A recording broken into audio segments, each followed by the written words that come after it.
Quran wọ́n kà fún mi bíbá kẹ́ tó wá sókè pé Allah fún ọkọ ní right láti nà ìyàwó ẹ̀. Why is that? Why is that? I want Afa Akewu to please enlighten me. Is it right? Does that mean that the Holy Book encourages domestic violence? Because for me now, Afa, I'm married to a Muslim and I'm a Christian. Does that mean it supports domestic violence? And now, my husband marrying to me as a Christian, is it a sin unto himself? Is it a sin? Afa, please. Very sin. And Big Joes. Tell your Big Joes. Tell your market gbogbo Quran nínú ogun náà ti tó sọ̀kalẹ̀. Ẹ̀yin mọ̀ pé gbogbo Quran gan ogun ló ti sọ̀kalẹ̀ ni. Jagunjagun. Ẹ̀sìn ogun Islam náà ṣe bá ń sọ tẹ́lẹ̀ pé mo ti mú ọmọ yẹn ká fún ẹ̀dá Ọlọ́run ẹjọ́ mo ti mú sí tẹ́lẹ̀ nǹkan sọ̀rọ̀ ni. So mo ń bẹ̀rù ìgbàjú mi ń bẹ ló ọkọ mi ò lè nà mí láéláé. Hello. But mo kàn bẹ́ẹ̀ in case ìjọ́ tóun náà bá lọ gbèsè tó lọ dé gan. Hello. So tafsir reverse yẹn òun ni. So tí mo fẹ́ ká yìí tán. Tafsir Jalalain. So lówe kò ó dàbí lówe kò busy àbí. So tafsir Jalalain ni eléyìí tí a fẹ́ ká yìí tó ṣàlàyé verse yẹn dáadáa. So ó jẹ́ nǹkan tó sọ ń bì náà a máa kà. So ó explain verse yẹn dáadáa. Tó lówe kò bá di ṣe tán so a máa kà. Ẹgbẹ́ sókè máa tù. Ìyá kan tó ṣe tán mo fẹ́ béèrè ìbéèrè kan. Kí ni tẹ understand pẹ̀lú tafsir? Tafsir ni ó ṣàlàyé àyà náà. Kí ni tí mo kí ni understand pẹ̀lú tafsir? Kí ni understand àṣà mo ní òun ló explain ní verse tẹ́ bá ka verse on whose authority? Authority kí ni? Tafsir ṣàlàyé Quran on whose authority? Ṣé Ànábì ló ṣe tafsir ni àbọ́lọ́ ló ṣe tafsir ní àbí èèyàn kan? Bàtà ti ka Quran àwọn scholar ni ó explain verse yẹn dáadáa a lè má take in serious torí pé ilẹ̀ Nàìjíríà lẹ́yìn wà nǹkan yóò kì í ṣe dandan tí àwọn ọmọ Lárúbáwá dẹ̀ ní àbí sẹ́yìn ní Jalalain. Jalalain ẹ̀ṣọ́ Lárúbáwá ni. Tí ó bá ń ṣọmọ Lárúbáwá ṣe bí ẹ̀sìn àwọn ẹ bá mi tẹ Jalalain sí Google bí a kì í ṣọmọ Lárúbáwá. Àfa kílẹ̀ ń sọ ṣe fẹ́ da tẹ̀sí ìdànù ní. MS ẹ̀yin lẹ́yìn dá Afa lóhùn. Afa tó sọ pé ojú ogun ló ti sọ̀kalẹ̀ níbo náà ti ráyà yẹn kójú ogun ló ti sọ̀kalẹ̀. Níbo ni wọ́n ti kà kán mú àyà yẹn jáde nínú Al-Qur'an yẹn tó ṣàlàyé pé ojú ogun ló ti sọ̀kalẹ̀. Tafsir kan ní ó ṣàlàyé àyà fún yín ni. Tí tẹ̀sí bá fẹ́ ṣàlàyé ṣé authority Ọlọ́run tafsir ni àbọ̀ authority ìgbéyàn yẹn ṣe understand. A ti sọ fún yín pé káfà dá ìyàwó lóhùn ìyàwó yẹn béèrè lọ́wọ́ wọn. MS tí wọ́n ti dá ìyá yìí lóhùn wọ́n béèrè ìyàwó béèrè lọ́wọ́ wọn. Ibe kan máa ti ìyàwó dá ìyá wa yìí lóhùn. Ẹgbẹ́ àfa wọn ni kẹ́ dá wọn lóhùn. Kí tó continue àkọ́kọ́ náà straight answer ó wrong ó dẹ̀ no dẹ̀ ní kánà obìnrin nínú Islam. Bọ̀ Allah ní kẹ́ nọ́nà ó wà ní Quran. Rárá. Kò tún síbẹ̀. Ṣé kò síbẹ̀ ni sà? Ẹ máa bẹ̀ kọ́lẹ̀ translation yẹn wrong. Translation yẹn tún wrong ẹ̀yin ẹ ṣì máa kọ Quran ní sẹ́yìn sẹ́ńdẹ̀ Yorùbá níbi tá a gbà lọ yìí. Ẹ̀yin àfa. Mo ṣe ń béèrè pé kí lẹ understand pẹ̀lú tafsir ṣẹ́rí tí èèyàn bá wá pẹ̀lú clear mind láti gbọ́rọ̀ ó máa gbọ́ but téèyàn bá ti make up mind ẹ̀ kò ní gbọ́ tẹ̀lómi tẹ́ bá accept gan ẹ kọ́kọ́ gbọ́ náà. Oníyàwó mẹ́ta gan sọ àfa oníyàwó mẹ́ta ó sọ lórí pé oníyàwó mẹ́ta yẹn authority lòun ni òun ò kí n ṣe authority ṣe bí understanding tiẹ̀ ló máa sọ. Èyí tèmi náà sọ sí understanding. What I understand, what Afa is saying right now is that if I understand Afa very well now, he's trying to say that most people they read the Quran and give it their own interpretation. That is tafsir. That is tafsir. That is the meaning of tafsir. And he's saying that the Quran should not be read with personal interpretation. Okay, so if me now as a layman, Afa, they just showed me this thing today. Just as you stumbled on this page, that's how I stumbled on this page I was just going through the passage of TikTok. That's how I stumbled on them. And they opened this part for me that they read it. That you can take baby grass and beat your wife, and you said it is wrong. So can you explain what that context is in the Quran? Why that? I mean the interpretation. If their own interpretation to this part is wrong, then number two, as a Muslim, is it right that for you to marry a Christian or another person of another faith? Yeah. The first answer is my own understanding of the Arabic language and my own understanding of the Quran. Àti tafsiru mi tèmi ká tó jẹ́ ti ṣe Ibrahim, it is 100% wrong. Kánà obìnrin kì í ṣe ìyàwó kánà obìnrin. Tafsiru ṣe Ibrahim go ẹjẹ́ agbọ́jà rí tafsiru ṣe Ibrahim go ta ló mọ tafsiru ṣe Ibrahim? Tafsiru ṣe Ibrahim go. So why is it written? Why is it written? Ibrahim go. Oh yeah. báwo ni ṣé Ibrahim ṣe Tafsir jẹ́ Ibrahim báwo ni Jalalaini ṣe jẹ́ èèyàn méjì ló ń jẹ́ Jalalaini ṣe bá àfáà ni wọ́n kọ tafsir wọn. Why ẹni tell sùn me tẹ́ ẹ bá ti lo kódà ní Saudi gan ẹ níbo lẹ́ẹ̀tì rí tafsir Saudi ò Ibrahim. kì í ṣe authority Islam Saudi ò kì í ṣe authority Islam wọn bá mi sọ àwọn Tijaniya Saudi jẹ́ authority fún wa ní kó kí ní ẹ jẹ́ ẹja kó dáhùn jáde. question mi. àwọn ní jẹ́ kí n dáhùn because wọ́n ní àwọn fẹ́ ọ́ní tó fẹ́ gbà nǹkan fẹ́ gbọ́ náà fẹ́ gbọ́ ìdájọ́ sòótọ́ ṣé Saudi jọ́ Saudi why tẹ̀sẹ̀ máa sọ pé Saudi ṣé Saudi lè mí tẹ̀lé ni èmi tẹ̀lé Saudi ní kí n ta ló jẹ́ who is Saudi so hell with Saudi kọ́ kí ló kẹ́ máa Saudi. Ibrahim ẹni sùn Senegal yín tẹ̀lé Senegal làwọn tẹ̀lé Ibrahim làwọn tẹ̀lé. Ọbaṣẹlá ẹ̀mọ̀kan Ọbaṣẹlá yẹ ká ṣe báyìí. kí lẹ mí na. Àfà ṣé ẹni tafsir ṣé wú Ibrahim yẹn bí. mi ò ní English yẹ mo ti sọ ń bẹ̀rẹ̀ ọ̀rọ̀ mi o mo ò ní access sí àwọn reference kan. Ẹ gbé lárúbáwá jáde. ẹ jẹ́ ká gbé lárúbáwá rẹ̀ jáde káwò àtàtù. tó bá jẹ́ pé lóòótọ́ lẹ́ ń tẹ̀lé tí mo sọ lẹ́dẹ̀ ń gbọ́ mi pẹ̀lú clear mind lẹ́gbọ́ mi lẹ́ṣẹ̀ pẹ̀lú mi kí ni mo sọ bẹ̀rẹ̀ ọ̀rọ̀ mi. ok mo sọ bẹ̀rẹ̀ ọ̀rọ̀ mi.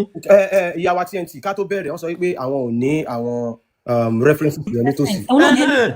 One question mi wọ́n béèrè pé must we always reference this mi ò mọ nǹkan pé mi ì tẹ̀ mọ́ pé àwọn kan tún máa extract kìíní and now interpret the Quran in their own way. I think that's what people are calling to. But for me as a Christian that's nobody writes another book.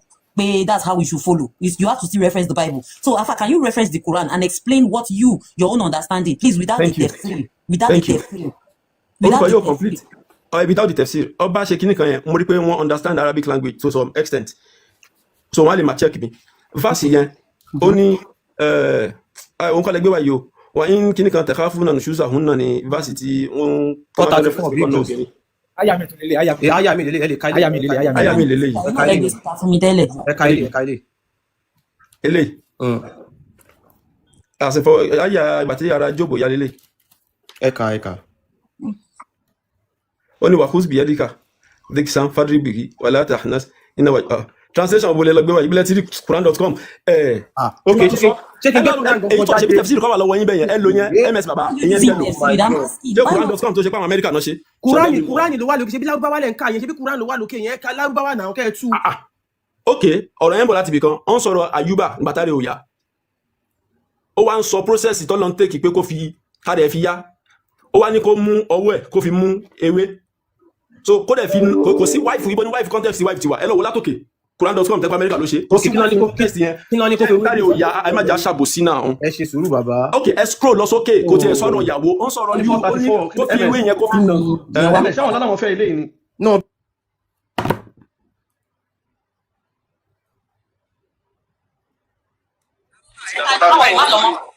Àfà ẹni sùúrù. Àfà ẹni sùúrù. Ta ló ní kó fi ewé tó mú yẹn? Ta ló ní kó kí ló ní kó fi ṣe? Ayuba.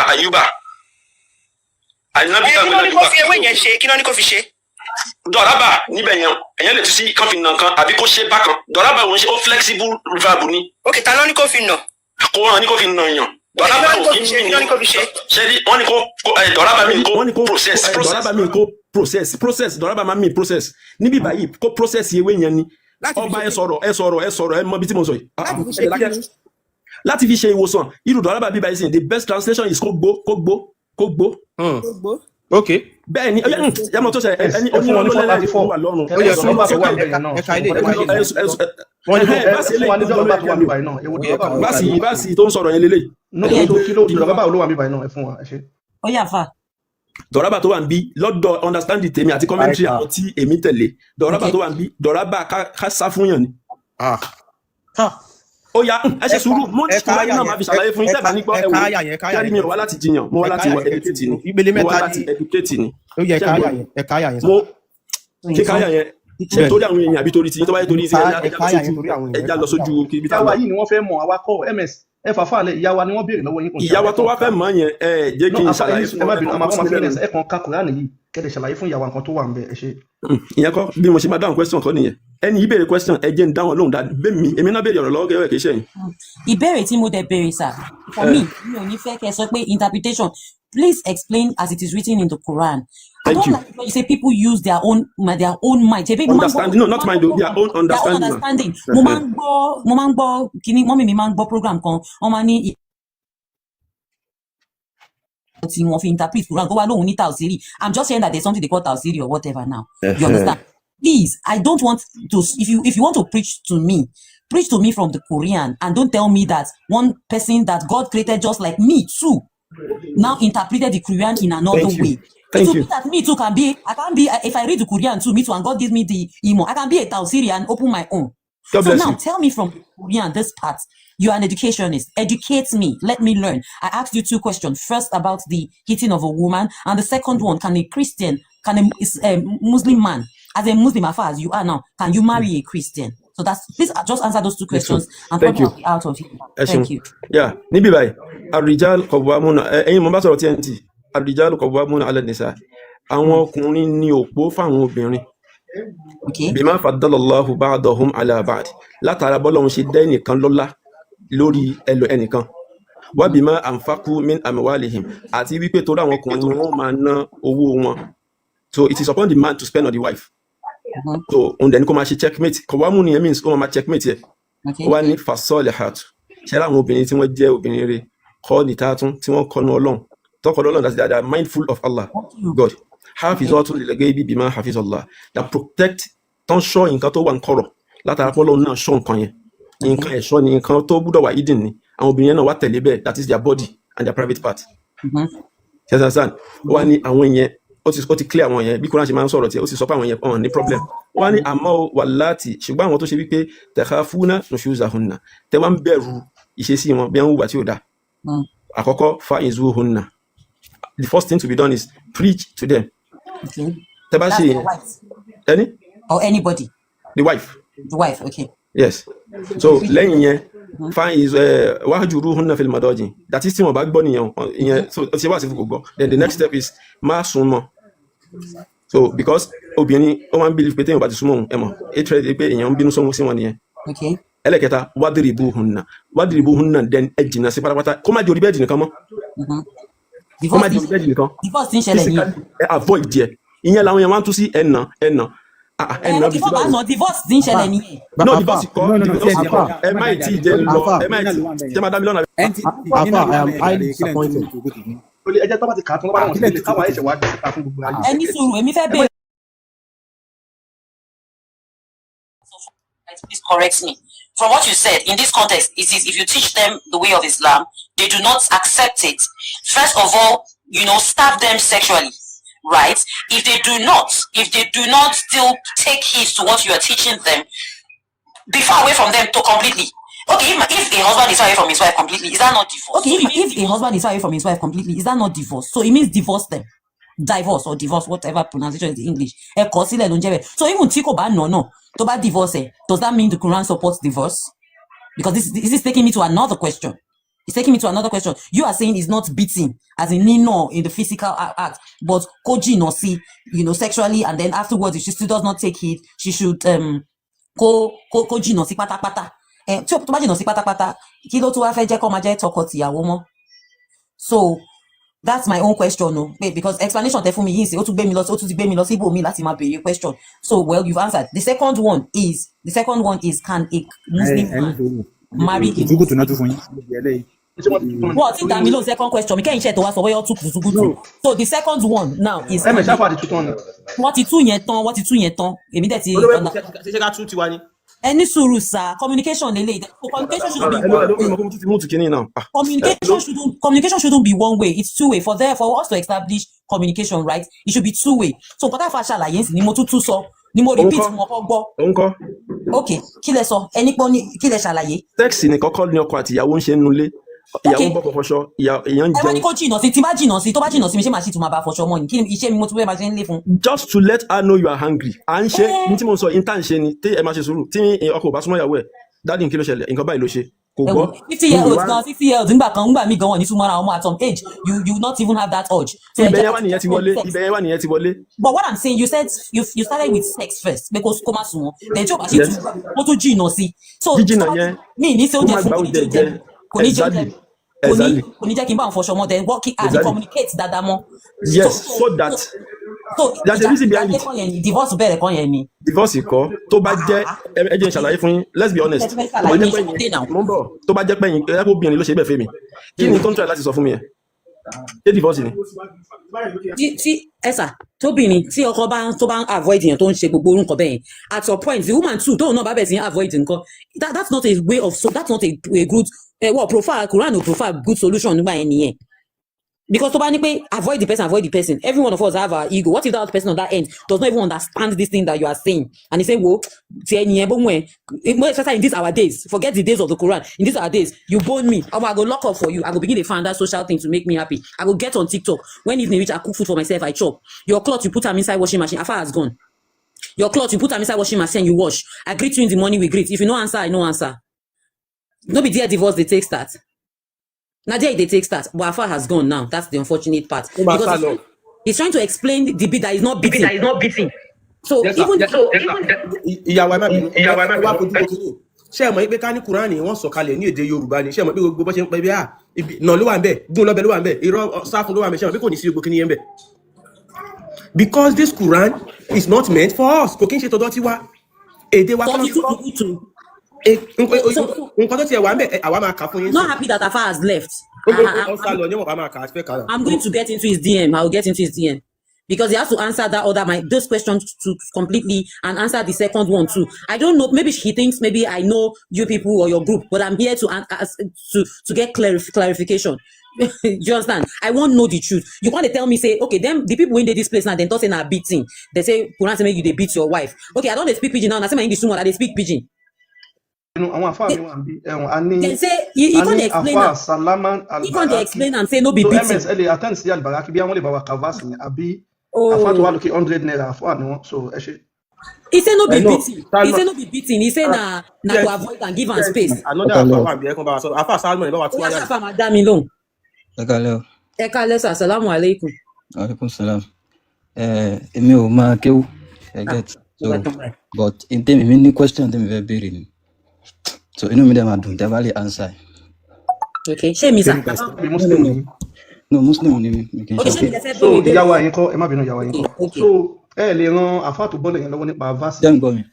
A ní ṣe ẹ lè ran Afar tó bọ́lẹ̀ lọ́wọ́ nípa Quran yìí. No, mo ti dá yín lóhùn pé mi ò kì í ṣe Afar sẹ̀. So Muslim ṣáà ni so ẹ máa gbọ́ so ẹ jẹ́ ká sọ ètò tá a máa ń ṣe ń bíbá a máa ń sọ nípa Islam. Ẹ máa gbọ́ tẹ ẹ ní sùúrù tẹ bá mọ̀ mo kàn fẹ́ rán yín létí ẹ lè mọ̀ tẹ máa bẹ̀rẹ̀ a máa ń sọ ní bíbá nípa Islam, Muhammad, Quran, Hadith, Saudi àti Afar. I can go out of that topic so ẹ lè béèrè. Tí béèrè yẹn ò bá ti tó bá jẹ́ nǹkan tá a ṣe ń béèrè that is the main reason tí mo ṣe join gan. Because so ẹ lè tẹ̀síwájú tó bá jẹ́ pé béèrè yín lórí ẹ lè tẹ̀síwájú. Àwọn tó bá jẹ́ pé ìbéèrè nípa ilẹ̀ Yorùbá á ní ọ̀dà page tí wọ́n máa ti ń ṣe. Ṣé ń gbọ́ mi? So mo wà pẹ̀lú yín. So ẹni tó mo ti ń follow page yìí for over èyí náà ni first day tí mo join èèyàn kan gan ló send link náà sí mi. So and I've been here since tí ìbá ṣe mi ṣe bí láti bí 5 p.m. mo ti wà mí báyìí tí mo dẹ̀ ti ń follow. So my question are just no more than just 2 or 3 questions. So I believe pé okay ká assume mo sì ń pé Mùsùlùmí ni mí right mo fẹ́ fi Islam lẹ̀ lónìí ká assume bẹ́ẹ̀ mo fẹ́ fi Islam lẹ̀ lónìí mo notice pé n tí à ń advocate látàárọ̀ òun náà ni wípé Islam kò kí ń ṣe ẹ̀sìn tó kan àwa Yorùbá. So my first question is kí ni identity Yorùbá? That is number one. No, that is the main reason because I know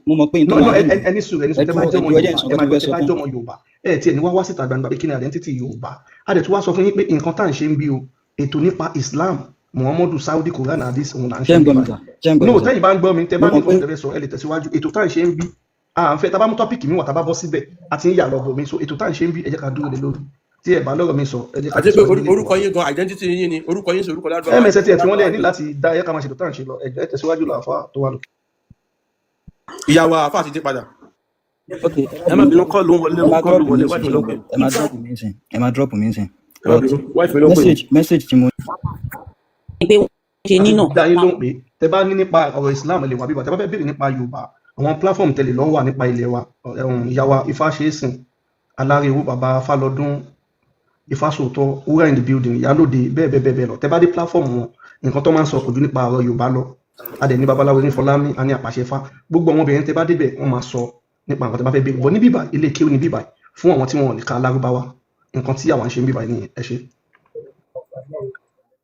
Okay, so nǹkan tí mò ń béèrè lẹ́ǹkan yẹn mo ní communication two-way thing ni mo béèrè nǹkan lọ́wọ́ àfà àwọn nítorí àwọn tó wà ní ilé kéwú ní bíbá yín sí wọ́n sọ pé wọ́n fi ibi tó hàn mí nínú Quran pé Quran ní pé ọkùnrin ọkọ lè na ìyàwó ẹ̀ mo dẹ̀ béèrè lọ́wọ́ àfà ní rárá ìtumọ̀ tó tún ní bíbá yìí pé is a wrong one àfà tún ti mute pé ìtumọ̀ tó tún bíbá yìí pé wrong one ni wọ́n dẹ̀ wá ṣàlàyé wọ́n kà wọ́n máa ń ṣàlàyé ẹ̀lẹ́ ọkọ̀ọ̀kan mo dẹ̀ ń listen sí wọn wọ́n máa ń sọ yìí pé wọ́n ní jìnnà sí báyìí step by step jíjìnnà sí as in díẹ̀ nǹkan tèmi wá understand sí nínú nǹkan táwọn ṣàlàyé fún mi ti pé jìnnà sí díẹ̀ yìí ìdálérú pátápátá ló máa eventually mú wá àfáà tún ní rárá kì í ṣe bẹ́ẹ̀ so ìyẹn ni òwá tún wá yé mi mọ́ ìdálérú pátápátá. Oya, mo ní question fún yín ma as a woman mo ní question fún yín.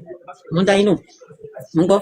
Lápèjúwe eléyìí sì ẹ lè tún Ọlọ́run àti ìkẹgbọ́n mi yé gẹ́gẹ́ bí èèyàn gidi mo mean èèyàn tó fẹ́ràn èèyàn ẹni tẹ́ wá fẹ́ràn ó fún yín latitude kí ni the next thing tó yẹ kẹ́ ṣe. màá béèrè nǹkan tó ṣe ń fún mi latitude. That is it láti fi hàn wípé I am not pleased with you lórí nǹkan kan. ọ̀rọ̀ Islam lè fi ṣàlàyé tó bá ti ń kọ́ mi pé kí n ṣe Islam tí bá dẹ̀ wá ní mi ò fẹ́ ṣe ń kọ́. no rárá ìyẹn ò ṣe bẹ́ẹ̀ ìyẹn kọ́ kò ṣe pé tó bá ń kọ́ ní kẹ́ ṣe Islam it is not kí n force ẹ̀sìn anybody. kí ni nǹkan tẹ́ kà tó fi lè máa fún mi latitude kí ni nǹkan tẹ́ kà tó bá ń fún mi latitude tó bá jẹ́ nǹkan tí mi ò fẹ́ tó bá jẹ́ pé nǹkan tí it's not what I intend to do or what I feel he is saying is not really right. It doesn't mean all men are right at every point in time. So what if I think what if I think what he's trying to say to me that is making him give me attitude is not so cool? We will communicate. And if it doesn't work out and he still keeps giving me attitude, and if he wants to follow by the holy book according to if that is what he believes, he'll keep giving me the attitude, and me I'll keep standing by what I want to do and ilé tituka. Ara bẹ́ẹ̀ kọ́ ìtẹ̀yàn fi tó fẹ́ dájà lẹ̀ nuṣúzà hún náà kìí sọ̀rọ̀ ẹ̀sìn kìí sọ̀rọ̀ pé ọ̀rọ̀ pé bóyá mo fẹ́ nǹkan báyìí àbí ẹja ṣe nǹkan báyìí tọkọ yẹn dẹ̀ right ṣẹ́rí Quran ọlá pé the Arabic language ó máa ń lọ ní masculine kò mí pé gbogbo ọ̀rọ̀ yẹn ọkùnrin nìkan ló ní ló fi jẹ́ pé tó bá fẹ́ interpret Quran the power vast in the Arabic language ó gbọ́dọ̀ understand pé two way ni àìmọye ibi tó ti máa ń sọ irú ibi tó ti ní kí ìyá tọ́jú kọ́mọ tọ́jú òbí ọ̀rọ̀ yẹn náà àwọn afáàmà díkẹ̀ mọ́ wípé two way ni òbí náà tọ́jú ọmọ ọkọ ọ ìyàwó tí nǹkan bá ṣe. ẹni yẹn ní àfáà yẹn ní yóò máa tú tiẹ̀ ní àbí tí. àfáà ẹ má bẹ̀rẹ̀ so níbí báyìí náà ó túmọ̀ sí pé ìyàwó náà lè lu ọkọ ẹ̀ lẹ́sọ̀ yẹn dàda ní two way ni. kìí ṣe lílù ló wà ní ìyàwó náà lè lu ọkọ ẹ̀ àbí ms bá gbé English ẹ̀ sí káwọn èèyàn wò ìyàwó náà lè ṣọ́ọ̀nù ó lè ṣọ́ọ̀nù ẹ̀. no àti lulu náà tó bá ti ṣọ́ọ̀nù ẹ̀ àwọn tẹ́gbẹ́ kì í ṣe lulu so let's use the context in which he's talking. He said it is shunning him, not talking to him, give him attitude, let him know that you are not pleased with him. Happy with him. Exactly. What is the reason? TNT, what is the reason? Kẹ́lẹ̀ dialogue pé kí ni mo ṣe fún ẹ tó fi ń fún mi ní attitude this happen na lẹ́yìn tó ti ìyàwó ẹ̀ lẹ́fẹ̀ẹ́ dialogue. Bẹ́ẹ̀ ṣe wá rí ọba mo fẹ́ sọ nǹkan kan ká tó lọ ó yẹ ká lọ translation ẹnìkan lẹ́nu mú wá náà translation tèmi lèmi ń lò nígbà ìtẹ̀sẹ̀ ẹ̀ ń refute translation tèmi. Okay, ṣé translation ti yan okay báwo la ṣe fẹ́ tún báwo nìsín ms ṣé Ọbaṣọlá tún gbà yẹn wọ́n ní àwọn fẹ́ ká tún Ọbaṣọlá Arabic ń gbà yẹn àfáàní English correct so. okay harijalu qawamun ala nisa'i a fi àwọn ọkùnrin ti fọmúlérò ẹni iwájú fún àwọn obìnrin látara káfàmù ti ta ló wà ń bẹ̀ ta ló ń kọ́fà rẹ̀ yẹn látara àjùlọ tá a fún apá kan ju apá kan lọ wábí máa hàn fàkú mí ní àmúwálì àti owó tí ọkùnrin ọmọ ná fóbìnrin gbogbo responsibility tọkùnrin ọmọ ṣe ó wá ní fasọ́ọ̀lá àtù ẹ̀rọ obìnrin dáadáa kọ́ ní táàtù tó ń tẹ̀lé àṣẹ ọkọ rẹ̀ àfìsọ́ọ̀tù lèlégé ibi tó dẹ̀ ń sọ kọ̀kọ̀ ìyẹn ni wípé abẹ́ rẹ̀ ó ń sọ bímọ àfàsọ́lá bí Allah náà ṣe sọ pé ìyẹn ni pé Allah fi kíní yẹn sábẹ́ so ẹ̀dá sọ bo ni so bó ṣe wà ní ìkọ̀kọ̀ yẹn so kí obìnrin náà kó wá máa sọ kíní kó máa pamọ́ wàlẹ̀tí ta áfúnà nùsù sàúnà sẹ́ẹ̀mọ̀ wípé ọ̀rọ̀ kan ní bábọ̀ sẹ́rí kó ti já sọ̀rọ̀ mi ló wá ní wàlẹ̀tí ta áfúnà nùsù sàúnà so ọkùnrin àti obìnrin tí wọ́n bá ń bẹ̀rù ìjà láàrin àwọn méjèèjì sẹ́ẹ̀mọ̀ pé ọ̀tọ̀ lọ̀rọ̀ tí ń bábọ̀ báyẹn ó ti bọ́ sọ̀rọ̀ mi ó wá ní fa ìṣúhùnà yálà pé ọ̀rẹ́ ìyàwó rẹ̀ fa ìṣúhùnà kìlọ̀ fún ìwà báyìí kò tẹ́mi lọ́rùn o fa ìṣúhùnà àwọn kan ẹ̀sìn wà sí fún bọ̀ fa ìṣú yẹn kìlọ̀ fún ni wájúrú hunna fil madọ́jì wá jìnnà sí ibi tó bá jẹ́ pé ibi báyìí ní sùn wọ́n má sùn bẹ̀ tó bá jẹ́ pé ilé báyìí ní gbé tó jẹ́ pé ẹjọ́ ń gbé bẹ̀ tẹ́lẹ̀ má gbé bẹ̀ so yẹn ni pé ó ti jìnnà sí ilé kọ́ni ẹ̀sà ní náà ti ṣàlàyé tí mo gbọ́ ibùgbé náà ni so ibi tẹ́ bá ti jọ ń gbé tẹ́lẹ̀ jìnnà sí bẹ̀ so ibi tẹ́ bá jọ ń gbé tẹ́lẹ̀ kú ń bẹ̀ má bá gbé má ọ ibi tó ń sùn tẹ́lẹ̀ má bá sùn bẹ̀ má so ọkọ ọmọdéjà ń fẹ́ gbẹ́lẹ́ fílímù dọ́jì síbi ibi tí wọ́n ẹjọ́ ń sùn so ẹ má sùn bẹ̀ mọ́ tó ń tó fílímù ẹjọ́ ń sùn tó yẹ pé yàrá kan lẹ́jọ́ ń sùn tẹ́lẹ̀ bẹ́ẹ̀dì kan lẹ́ ti gbé kalẹ̀ so o lè kó nílé kọ́ lọ ayé ti advance ju gbogbo yẹn lọ o lè kó nílé fún kọ́ lọ gbàbọ̀ míì torí pé kò tẹ̀ láṣẹ rẹ̀ so bó ṣe rí nìyẹn so now ọwọ́ ní in tí o ti torí rẹ̀ tọ́ yẹn lódì in tó ti torí rẹ̀ tọ́ sùn pẹ̀lú rẹ̀ mọ́ tó sì tún ṣe kinní yẹn wà dèrè bò ó nà kó gbàjúbò kò ná èmi máa sọ pé rárá so dọ́rábà ni so tábà wà nílé kéwú tábà ní ọyẹ dọ́rábà rẹ̀ everybody láti mọ̀ pé wọ́n nà ni wọ́n fẹ́ nà ni so kò sí iyèméjì kankan kò èmi sọ pé rárá so wà dèrè comment bò section ta ló ń pa comment section.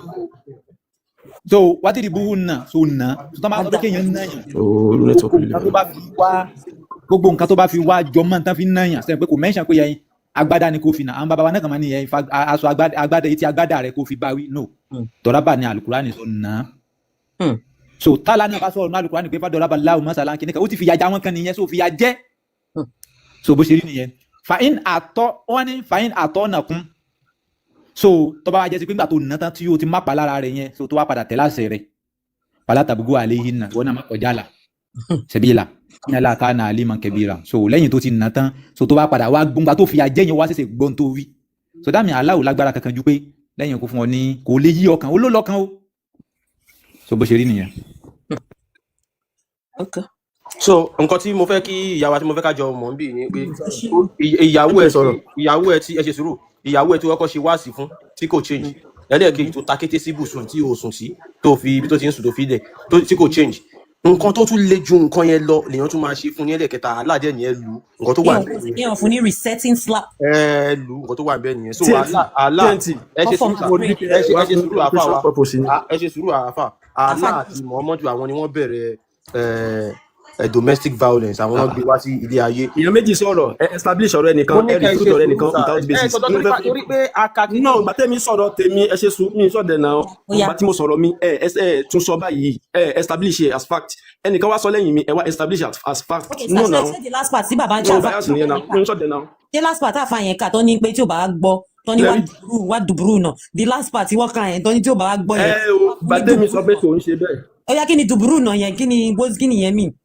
Gbàtẹ́mi sọ pé kò rí bẹ́ẹ̀ ṣé mo sọ fún yín lẹ́ẹ̀kan. ẹni pé kò rí bẹ́ẹ̀ ó yá kí ni di avoid díẹ̀. àti avoid àwọn ti sọ̀rọ̀ avoiding yẹn àwọn ti sọ̀rọ̀ avoiding yẹn he has said he gave those stages he talked about avoiding yẹn on bed. he said on bed he also says step aside from where you sleep together. No. Bed is about sex.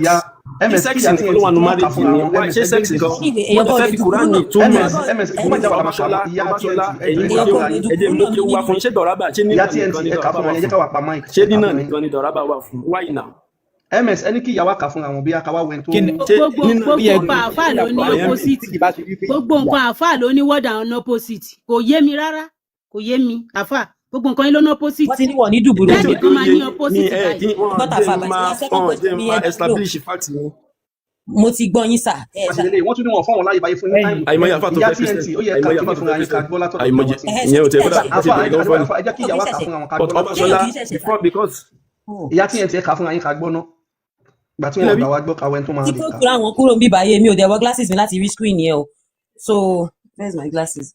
a ti ka tẹ́lẹ̀ ẹ mọ̀ pé èmi kàn tún bí àfa ìyá ti ka tẹ́lẹ̀ gbà kí n tó lọ pa àfa lè kí àwọn yẹn wá. wọ́n lọ gbà lọ ní gbogbo èèyàn parọ́ bá so dùbúrú náà yẹn actually ṣá èmi ò ní anyway mo ṣọ́ọ̀bọ̀ kan mi ò lè dùbúrú náà pé wá ti rọrọ dùbúrú náà. sẹ́ẹ̀rì dùbúrú náà yẹn ní tí ó fi mú àfa tí wọ́n change wọ́n lọ bá wọn nílẹ̀ Saudi wọ́n sọ fún wọn pé ìtumọ̀ tán fún yẹn kò tá wọn lọ́rùn. ọkọ mi ò tẹ̀lé dùbúrú náà. ọbaṣọlá àfa àti ní àfa ẹ̀ ní sùúrù àfa àti ní àfa ẹ̀ ní sùúrù ẹmútùnà dùbúrú náà gbogbo nǹkan yín ló ná pósìtì ẹ ọbaṣọlá àfa àti sọ lẹ́ẹ̀kan pé Saudi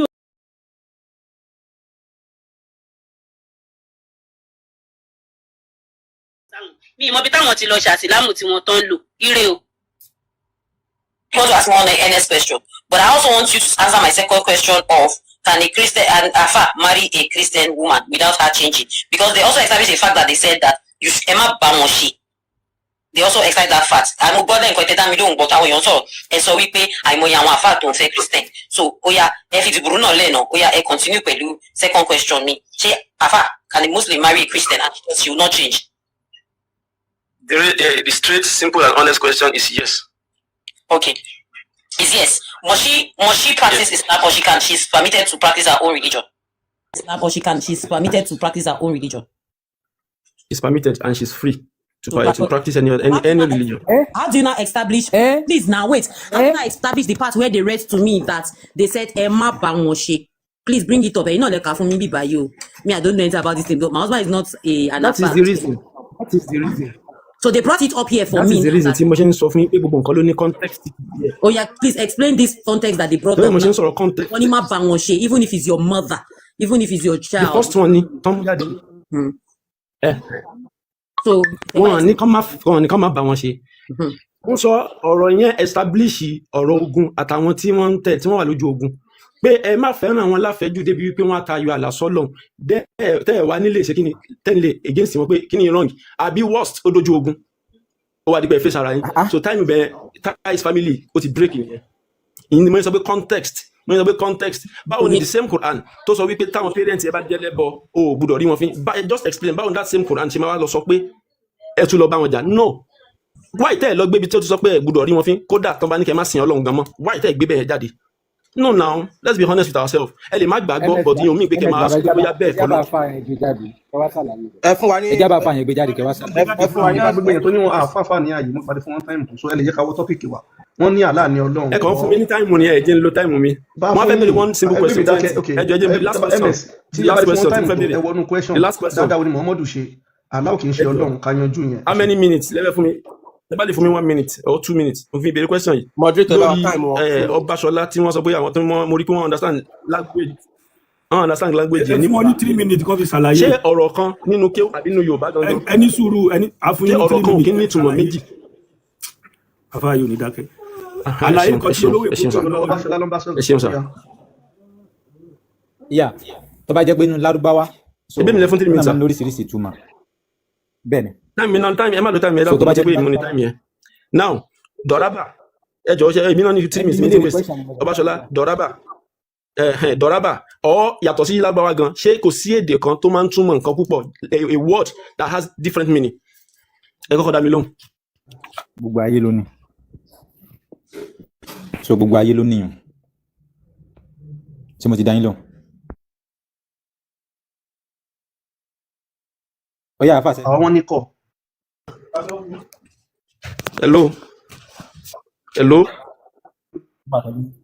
okay network mo fẹ́ bí ìgbéglé ṣẹlẹ̀ so mo ní ọ̀rọ̀ tó máa ń túmọ̀ nǹkan méjì or one word that has different meaning ṣó wà. bẹ́ẹ̀ ni gẹ́gẹ́ bí Yorùbá náà. ṣé nínú dọ̀rábà yẹn sìn nínà nìkan ni dọ̀rábà mi. so nínà ni dọ̀rábà tó wà ń bẹ̀ yẹn so tábà lọ wọnú Al-Qur'ani náà ẹni sùúrù sa tábà wọnú Al-Qur'ani mi náà ẹni sùúrù tábà lọ wọnú Al-Qur'ani ẹ máa rí fàtó. so tẹ́bá wọnú Al-Qur'ani ẹ máa rí fàtó dọ̀rábà láwù masala ń kọ́rí àtàwọn amínà tí kìnnìkan kọ́rí àtàwọn ìjìyà yẹn ni wípé wọ́n fìyà jẹ wọ́n. with due respect ìrọ̀lẹ́ pa níbi tọ́lọ̀ tí ń sọ̀rọ̀ ìmọ́lẹ̀ Suratu Nur àyà 256 àbí nǹkan pé wàyẹ́ dẹ́rìbò láwù làmùsálà lè náà sí nígbà tó ń sọ̀rọ̀ ìmọ́lẹ̀ ṣé ìyá náà tún nìyẹn ẹ káyìnà. kí ni wọ́n ṣe yẹn dọ̀rábà kí ni wọ́n lù yẹn ọ̀sẹ̀ kí ni. ṣé ẹ̀gbọ́n tí mo ń sọ ni ẹjọ́ ẹni tó bá ń gbọ́ mi Yorùbá mi Ọlọ́run sọ̀rọ̀ ìmọ́lẹ̀ ẹ̀jẹ̀ sọ̀rọ̀ Suratu Nur níbi tọ́lọ̀ tí Allahu nuru samawati wal ardi nígbà tó ní wàyẹ́ dẹ́rìbò láwù làmùsálà lè náà Ọlọ́run ní kàmá nàwé yẹn kiri ẹ mọ̀ yẹn tú lásán níbẹ̀ yẹn ó ní ká máa nàwé yẹn kiri ni. dọ̀rábà ó lù yẹn ni pé ó fi lulẹ̀ ẹ farabalẹ̀ ó fi lulẹ̀ yẹn ni pé ìjìyà náà sì ni ọ̀ndà ìjìyà ìyẹn fi nǹkan lulẹ̀ ó wá ṣẹ̀ṣẹ̀ ṣàlàyé pé kí ló fi lulẹ̀ yẹn pé ìmọ́lẹ̀ lòún fi lulẹ̀ wọ́n máa fi nǹkan lu nǹkan níta bá fi lu nǹkan tá fi nǹkan gbá nǹkan iná pè ní dọ̀rábà.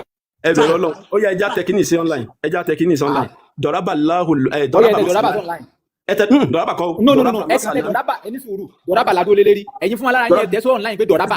n tí mo mọ̀ lẹ́nu kí n máa tẹ̀ online dọ̀rábà masala aṣọ. Ọbaṣọlá nínú yín ẹ mọ̀ tẹ́ ń ṣe èyí tẹ́mi tẹ́ ń sọ. English yóò gbé wa Lárúbáwá yóò gbé wa wọn gbé gbogbo tó túmọ̀ sí wọn gbé wa ẹ̀yin tẹ́ ń gbé ẹlẹ́nìkan parọ́. ẹ má tiẹ̀ wọ́ọ̀rì ẹ lọ sí Quran Suratu Nur verse 35 ẹ lọ wò mẹ bí tí o bá sí. Lárúbáwá ẹni farabalẹ̀ Lárúbáwá là ń sọ ẹni sòrò Lárúbáwá là ń sọ̀rọ̀ nípa rẹ̀ ọyẹ ìfọlá la ní ẹ tẹ dọ̀rábà ṣe di gọ́gù dọ̀rábà ẹnìkan tí ń bá wa tẹ̀lé kí ni túmọ̀ dọ̀rábà. èèyàn kan ló tẹ gọ́gù ni. kí ni túmọ̀ dọ̀rábà. Dọ̀rábà ní ìtumọ̀ tó pọ̀. The first meaning tell me mind yẹn lè lọ síbẹ̀ ó ní beat. The second one run àbí ẹ tẹ̀sí gbọ́gùn yẹn gangan kí wọ́n tẹ̀sí. Ẹ tẹ̀sí gbọ́gùn yẹn. Ìgbé wa. Run níbi Dọ̀rábà. Run níbi Dọ̀rábà. Dọ́rà bó fi làádì kí ni ìtumọ̀? Run. Dọ́rà bó fi làádì. Ọ̀ya. Dọ́rà bó fi ẹ ti fi nǹkan mi ìgbàpọ̀ pé àfa ẹ ti fi nǹkan mi ìgbàpọ̀ pé náà. Àṣebí Kùránì ni mo fi ń bá yín sọ yìí. Dọ́rà bó fi làádì. Ẹ̀yin ti kúrò ẹ pa orí burúkú rọ o. Bá ṣe ń gbé kínní ìwà yìí mi ìmọ̀ ṣe but èmi ń bí dọ́rà bó fi làádì. Àyà Kùránì náà mo lè bá yín wá bá sì yẹn wá o. Mo ti mú reference wa tí mo fẹ́ ní sùúrù kí ní sùúrù mo ń bẹ̀rẹ̀ request ẹ̀ fún mi request máa type kínní yẹn síbi ní Lárúbáwá so ẹ̀yin wá copy rẹ̀ tó bá mọ̀ nǹkan copy ẹ copy rẹ̀ kẹ́ gbé lọ Sunday Igboho kẹ́ wá gbé wá fún wa bí báyìí nìsín. Àní ẹsẹ̀ ms mo wà pẹ̀lú yín.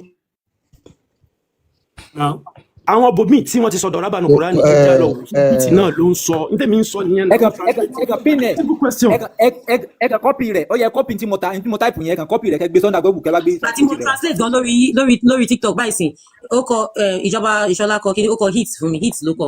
kọ́nù ló wà níbẹ̀ náà hit strike ló wà níbẹ̀. ẹ jọ SAW kí ni túmọ̀ ẹ̀ sọ. ẹ gbọ́dọ̀ kún mi o. Arabic so that's the point. Arabic is the thing and they're interpreting it and.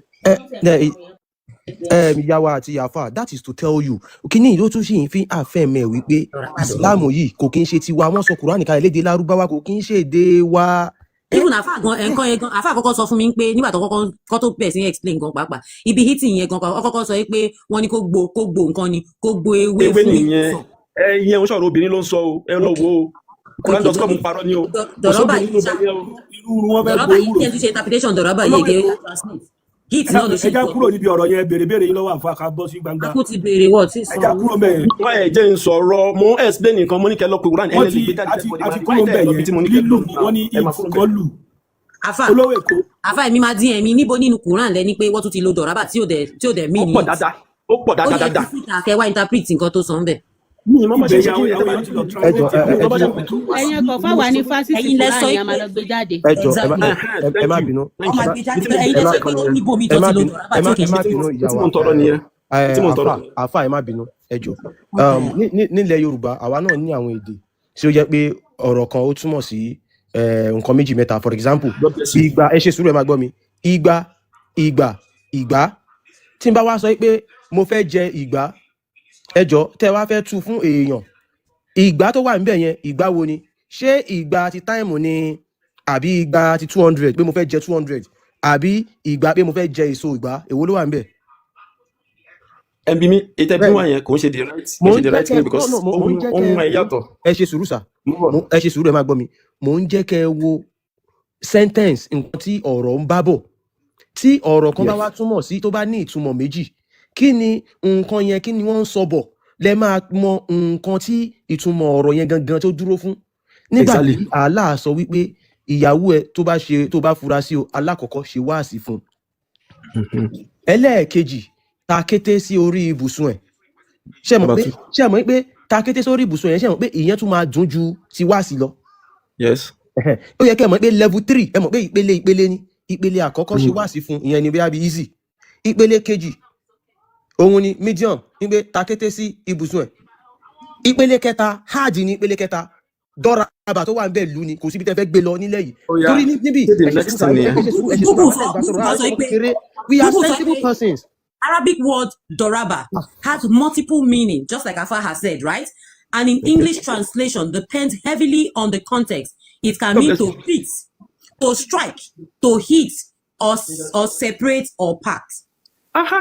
So tẹ́ bá dẹ̀ wo kíní ẹ ṣe sùúrù Àfà ẹ má lọ jù level 2 tó wà níbẹ̀ yẹn ó ti separate wọn already ó ti ní takété ó ti separate wọn so it is not that takété again. only on bed sir only on bed sir. on bed náà takété ni it can be on bed it can be because kò sí ẹ farabalẹ̀ sir takété tó wà níbẹ̀ bóyá on bed ni o ó ṣáà ti yàgò fún ìyàwó ẹ̀ the next one will be the hardest one. mo ń bẹ tá a bá tún wá gbé àti Àfà àwa tẹ́ ń bá sọ̀rọ̀ ń bí yìí àwa tẹ́ ń bá sọ̀rọ̀ ń bí yìí àti ìṣọmọ kékeré nǹkan tó ṣẹlẹ̀ ní pé Àfà bí nǹkan bá ṣe rí ẹ má torí àwíjàre kẹ́ jẹ́ kí kó tán lẹ́nu o bí nǹkan bá ṣe rí bẹ́ẹ̀ ni kẹ́ ṣe sọ ẹni tó máa ṣe kó máa ṣe.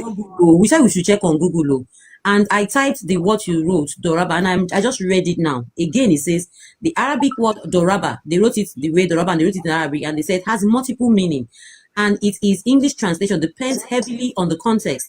It can mean to beat, strike, hit, or separate or part. However, in some contexts, it can also mean to travel, set an example, or explain something. Which Doraba was used in Quran chapter 4, verse 34. You don't need to stress.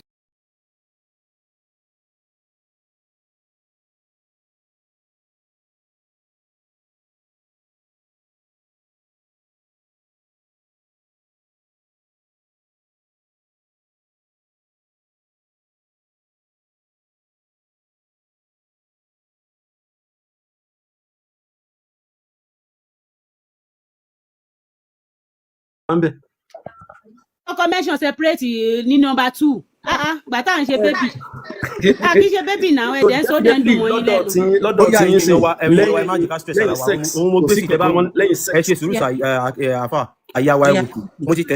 which Doraba was used in Quran chapter 4 verse 34. Only in Quran chapter 4 verse 34, the Arabic word used is idribun, which is derived from the root daraba, while often translated as beat or strike. And